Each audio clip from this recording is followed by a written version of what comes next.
Kylie Jenner has finally broken her silence following the Travis Scott Astroworld tragedy. After about 2 weeks of being radio silent, Kylie started to post again on Instagram, and people are not happy about it. After 10 people lost their lives at the festival, the lawsuits have topped a total of $3 billion.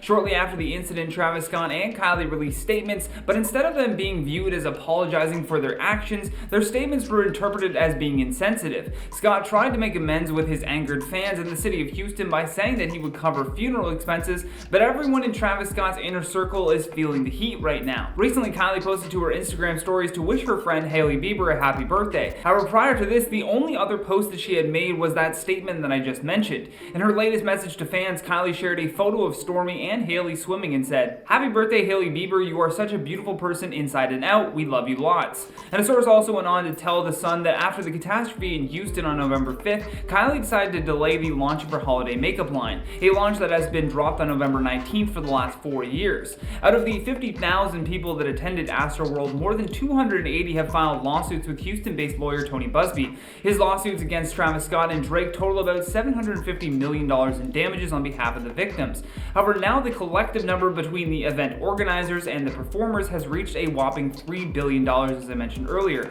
Whenever people hear that number, though, they automatically assume that the $3 billion will all fall onto Travis Scott. But a lawyer named Nick Rosansky said to Yahoo Finance that it would be a stretch for all of the lawsuits to fall on just Travis. He goes on to say, "The law requires him to engage in specific conduct that incited the incidents. What did he do at Astroworld that night? That's the question the courts will be asking."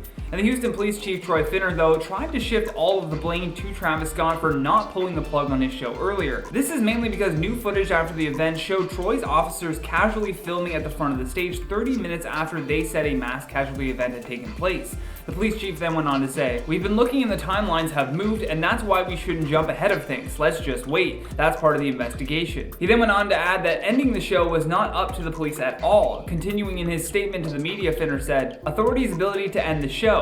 We don't hold the plug, okay? But it's always in a plan. There's always discussion of how that would happen, and we had those discussions with the promoters. The ultimate authority to end the show is with production and the entertainer." Kylie and Stormi did stay in Houston for a bit following what happened, but it was said that she and Stormi flew back to Los Angeles on November 12th. A source told The Sun, "Kylie and her team waited until it was late and left the house in blacked out cars heading for the airport. They didn't want anyone to see them." This Instagram story from Kylie, though, was actually the second post after she and Kendall dropped a promotional video. However, this one is more significant because it's coming from her actual personal page. I'm sure she wanted to wish Hailey a happy birthday, but she could have just called her, you know? So really, this is most likely to test the waters on how people will feel if she just starts coming back and posting as if everything's normal. I suppose only time will tell if her brands bounce back from this major loss of promotion time. That would speak volumes about her fan base. But for now, that's been today's video. Stay classy, and I'll see you on the next one.